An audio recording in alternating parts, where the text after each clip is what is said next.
not to be dramatic, but it's kind of life-changing. Like, you aren't the same ever again because of this sort of experience, and it's because it messes with your head so much. I don't even want to count the number of things people said, things people did. There were times where I'd have like 5 girls at once all touching my hair as if I was like some sort of alien. What colour are your nipples? Like, when you shower, does the water go brown? You'll have so many little things, little traits, little insecurities and low self-esteem, and you won't have realised where it stemmed from. A lot of the reason you have like imposter syndrome, where you feel like you don't belong at work, you feel like you don't belong at uni, is because of stuff like this. No one would say you're not welcome, but you don't have to say that to kind of get the message across. Like, if people are telling you, go back to your country, how do you think that'll make you feel? Like, that's what you've heard over and over again. Like, the main part of you is bad, the main part of you is funny, the main part of you smells, the main part of you is like a monkey. Like, that's why you feel so insecure. I guarantee it. Speak to any person who's gone to like an all-white school. You kind of take it on board as your responsibility and your job to like prove all the stereotypes wrong. Like, every single thing that people think about black people, you want to prove them wrong. We're not lazy, we're not really dumb, we're not poor, we're not broke, we're not fat. Like, it was a regular thing where I'd come home crying just about like, this boy said this boy's making fun of me, I don't know what to do. Of course I'd happily move you anywhere to a different school, but like how do you escape this? Like, you literally can't.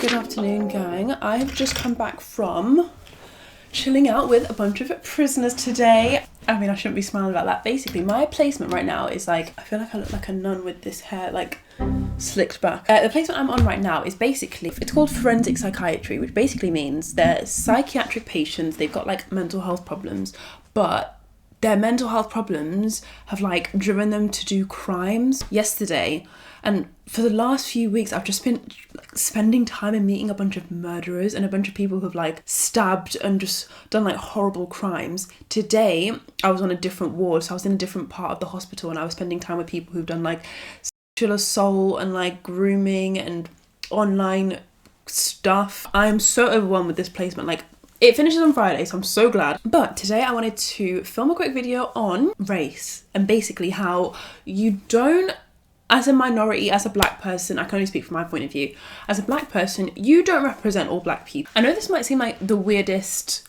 topic to mention, but basically, if I break it down for you, from when I was born, so I was born in London, grew up there, it's a really diverse area, had no issues with race or anything.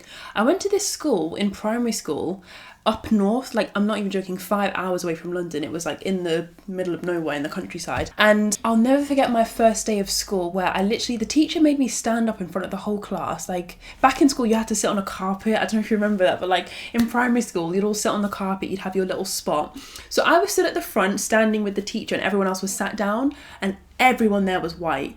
And I just remember that was the first ever moment where I felt race being a thing, and I felt race being not an issue just yet, but it was the first time I was made aware of race, because it was just in front of me, everyone was just white, which isn't, I'm obviously not, it's not a bad thing, but it just, that was the first time I ever was made aware of it. Fast forward a few months, years in that school, I don't even want to count the number of things people said, things people did, the way people made me feel, little comments about like, you look so different, like your hair. Like, I had girls like on the playground asking about their hair. Obviously they're being really curious and stuff, and you can't blame kids for that, but there were times where I'd have like 5 girls at once all touching my hair as if I was like some sort of alien. I had weird comments from boys being like, what colour are your nipples? Like, when you shower, does the water go brown? Obviously these are all things that kids are doing. It's hard to, anyway, I'm just gonna move on from that. They were kids. I was literally like less than 10 years old. I remember back then, like, I was forced to feel and I was made aware of like, oh my God, I'm a drop in the ocean. Like, I'm not in London anymore where I'm like belonging and I feel like I'm welcome and I feel like I belong here. Like, I actually feel like I'm an outsider and I feel like I don't belong. I feel like I'm not the same as everyone else, and just, I feel like this is a unique experience that you'll only have if you're a minority. So if you're watching this and you're like, I can't relate at all, that's totally fine. This video isn't for everyone. It's just for people who've had this experience, because if you've had this experience, it's, not to be dramatic, but it's kind of life-changing. Like, you aren't the same ever again because of this sort of experience, and it's because it messes with your head so much, especially if you've had it from a young age. Like, imagine you're a 7, 8, 9, 10-year-old and every single day at school is your whole life, by the way, 90% of your time, and just people are making you feel like you don't belong there. you're different, you're weird, you know, they're just making jokes, they're making sounds, they're imitating you and pretending like you're an animal. Like, it messes with you long term. And so that's why I'm making this video, because people who've had this experience, I feel like they need to know that you're not alone. Someone else has had this as well. Obviously, looking back, to these kids, they were all jokes, but I now, as a 22-year-old, I see them as like microaggressions. Do you know what's so interesting? I mean, side note, I don't want to focus too much on what they said, because I'm like one of those people, I just focus on me, and I don't want to point the finger too much at someone else and be like, why did you say this? You're immature, you're racist. I don't really point the finger at other people too much, which is bad. I mean, that's a people-pleasing trait, I think, and I've waffled on about people-pleasing in a separate video, so I won't go on to that too much. But so another reason I'm making this video is because I think you might grow up as a minority who's had this experience where you've been an outsider, and you might subconsciously and not even realize, like, a lot of the reason you have like imposter syndrome, where you feel like you don't belong at work, you feel like you don't belong at uni, is because of stuff like this. You'll have so many little things, little traits, little insecurities and low self-esteem, and you won't have realized where it stemmed from. Like, it's all fun and games to be like, oh yeah, I had a tough time at school, but deep down you were told every single day in school that you don't belong and you're different, and like, no one would say you're not welcome, but you don't have to say that to kind of get the message across. Like, if people are telling you, go back to your country, go back to where you belong, how do you think that'll make you feel? Like, that literally just says you don't belong here, you're not welcome. It's impossible to not have imposter syndrome after that sort of experience. At such a vulnerable and receptive, maybe not receptive, but at such a young and impressionable, that's the word I'm looking for, impressionable age, you're just going to soak it all up and believe it, because, like I said earlier, you spend most of your time at school. Monday to Friday, 9 to 3, 9 to 4, that's majority of your week. Like, you're spending most of it around these people that are saying these things. And yes, I'm speaking from my point of view as a black person, but obviously very, very similar for someone who's Asian or Muslim or anyone who is visibly not white.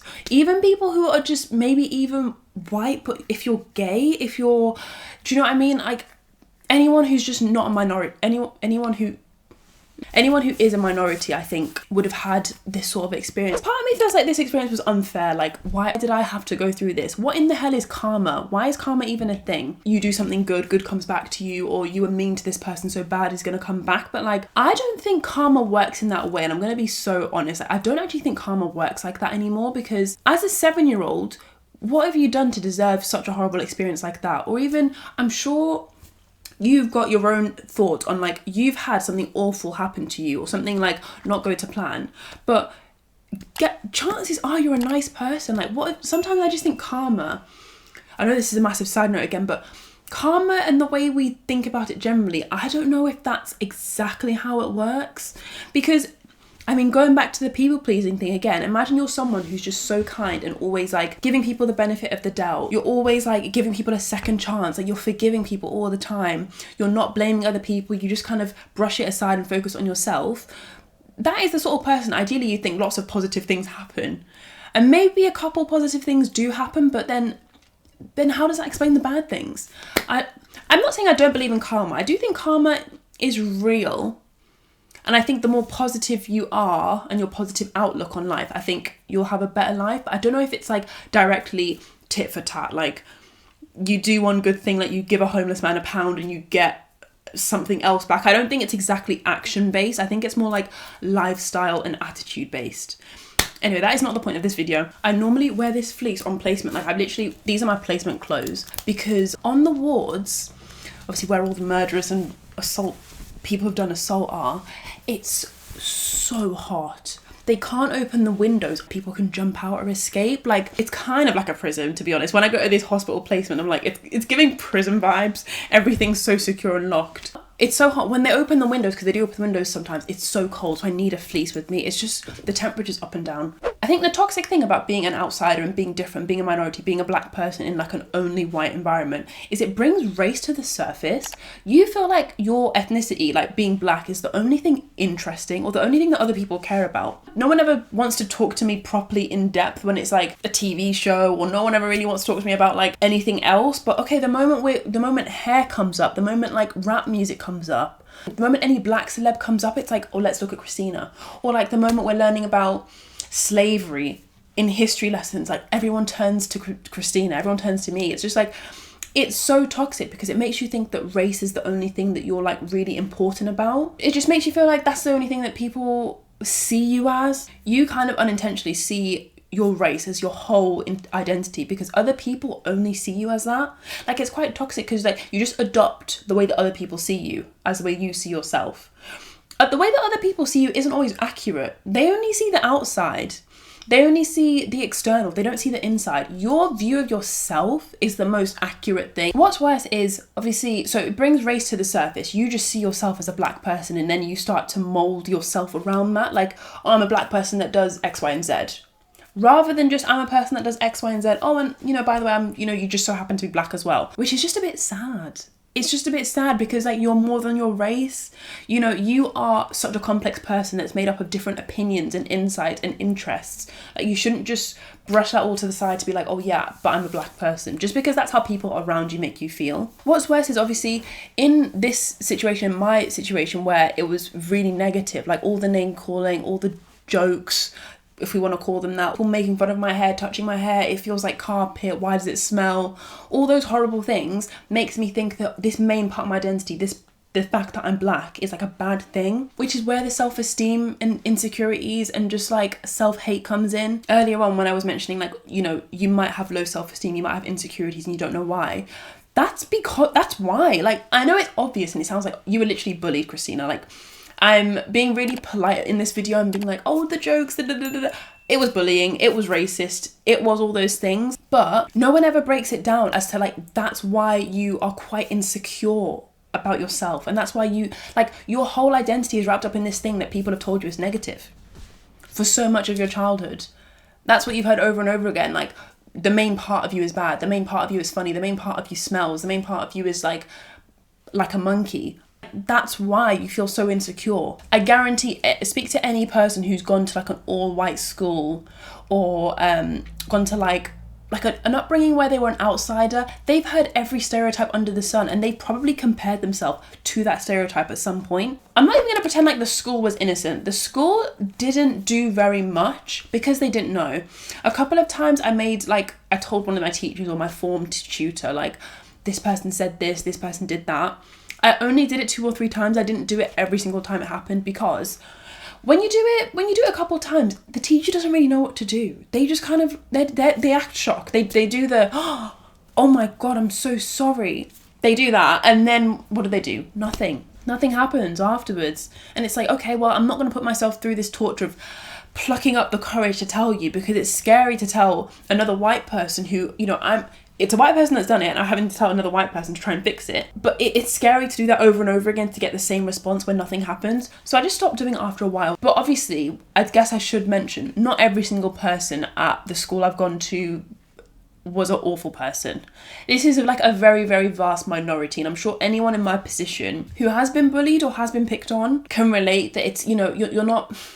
It feels like it's the world against you and it feels like everyone else is out and hates you and everyone else thinks these horrible things. That's not actually how it was. There was a lot of people at the school that I went to that were nice and lovely that made me feel like I wasn't on my own. Part of the reason why you just feel alone is because you maybe can't speak up. Like, I didn't feel safe or comfortable to speak up at all.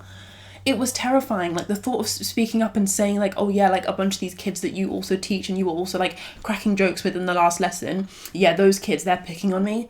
Like, it's just so scary to do. So I feel like a lot of us don't do that. The main point of this video is you don't represent all black people. When you're in this position, you're the only black person in an all-white setting, you're the only minority in an all-white setting, because you get so much negativity, you kind of feel like, and because you're kind of like the representative at your school, like you kind of take it on board as your responsibility and your job to like prove all the stereotypes wrong. Like every single thing that people think about black people, you want to prove them wrong. We're not lazy, we're not really dumb, we're not poor, we're not broke, we're not fat, like any stereotype you can think of. Stereotypes that are real or stereotypes that aren't even real, you just take it on board as your responsibility to prove them all wrong. No one else has to do this. No one else is feeling these feelings. They're not the minority. There can be Bob, Billy and Barbara there's just so many of them. They don't have to represent anything because there's just a whole collective. Whereas you on your own, you feel like, because you're getting all these horrible things, but you feel like you have to represent and like change yourself to look a better way. And you have to put yourself aside almost. You have to like neglect all your own personal opinions, interests, your personality, just to represent in a way. I saw this thing on Twitter which made perfect sense. And someone said that like in this sort of situation, that's because white people have the luxury of individuality, which basically means like, you're lucky enough that you can just be an individual. You can be yourself. Yes, you might deal with your own bullying for sure. Like you might have your own bullying, you might have your own insecurities, but like when it comes to the race thing, your individuality is gone because you don't actually represent yourself anymore. You represent like a bigger group of people. Low key over the years with all these comments, I was like, I don't want to say this joke. I don't want to say what I would want to say. Let me say what's best to represent black people. I know this all sounds ridiculous, and it is ridiculous now that I think of it. But when you're just a young mind and you're going through these things and all you want to do is feel welcomed and feel like you belong, you want these horrible comments to stop. This is the length you'll go to. I'm sure I'm not the only one, but it even gets to the point where like if you're around, say like a family member, like a friend, a relative who's also black or also your minority, you'll like get like irritated if they do something bad, like if they make you look bad. I remember I was hanging out with a family friend, didn't know her that well, like I maybe met her once or twice at church and then never saw her again. But I remember she was a lot younger than me and I was waiting with her at the bus stop around a bunch of other people from my school. These weren't even people that I cared about, like the people from school, but they were just from school, so I was trying to like look cool and be this representative. I think she was just like really energetic and really hyper and just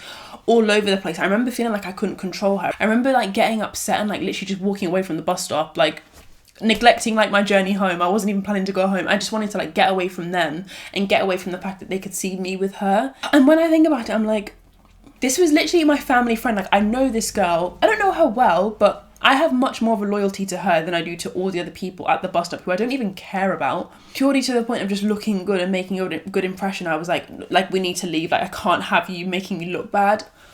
It sounds ridiculous, but that is the lengths it will go to. I mean, that happened on even a number of occasions. Like I remember even with my mum, sometimes my mum would do things, bless her, and I'd feel like upset or annoyed that she was like saying things or doing things, just being herself, like not even doing anything crazy, but just because I was like, I want to look cool around my friends, I was like getting upset that people I care about, like my mum and my friend, were doing normal things around people that I didn't even care about. To be fair, that's why I really like it. I was with one of my friends today who is Indian.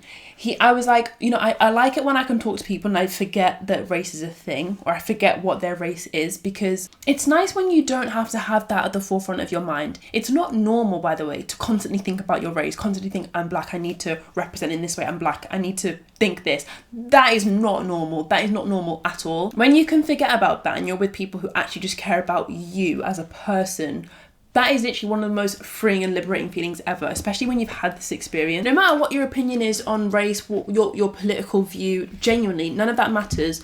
No one should or wants to live a life where they're constantly thinking about their race. No one wants to do that. No one does it intentionally. Like I see things online where people are like, why are you bringing race into it? Race wasn't mentioned. Race doesn't have to be mentioned for it to be relevant. A lot of the experiences I've had, no one's blatantly said the word black or they've said a racial word, but they've absolutely made you feel like your race is a problem in a certain setting. And the fact of the matter is, if someone is like a friend that really cares about you and cares about you as a person, they care about Christina, not about like the black girl in my class. If they care about you, you won't feel like that's at the forefront of your mind. And I think if you're someone who's going through these sorts of experiences, it's just keep in mind who makes you feel like race isn't an issue. Who makes you forget about race? Who makes you just forget that all these things are an issue? Those are the people that you want to spend more time around. And the people who make you feel the opposite are absolutely people you just want to cut out and delete. Easier said than done, because school is school. I mean, you have to go, don't you? I remember when I was having the awful time in my school, there was a school nearby, I'm not even joking, like a mile or two away. It was very, very close by, but I remember when I was crying to my mum, because it was a regular thing where I'd come home crying just about like, this boy said this boy's making fun of me, I don't know what to do, mum, I'm trying to tell the teachers, but none of it works. When I would come home crying, she would be also really upset, because she was like, of course I'd happily move you anywhere to a different school, but like the school next door would be the exact same thing. So sometimes it's tough with school, because it's like, how do you escape this? Like you literally can't. You can try everything you want, like changing school, telling the teacher, but it's just like, what's going to change? I guess that's why I was like, okay, nothing external is going to change.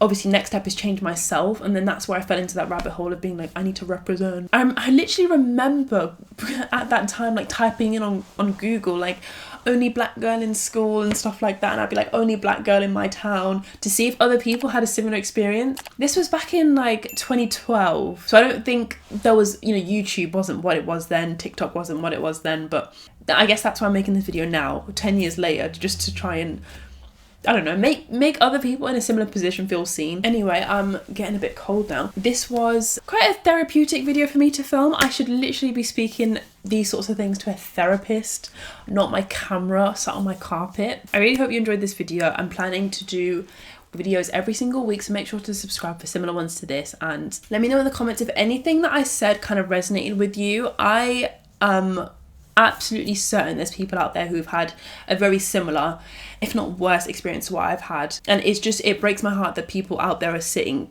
in their room crying themselves to sleep, crying to their parents, thinking, why am I going through this? I'm the only one that's going through this, when you're absolutely not. It's just a shame that you've not found the right video, found the right TikTok, found the right Instagram post that talks about this, but that is why I'm making this video, so I really hope it's found the right people. Thank you so much for watching, and I'll see you in the next one. Bye.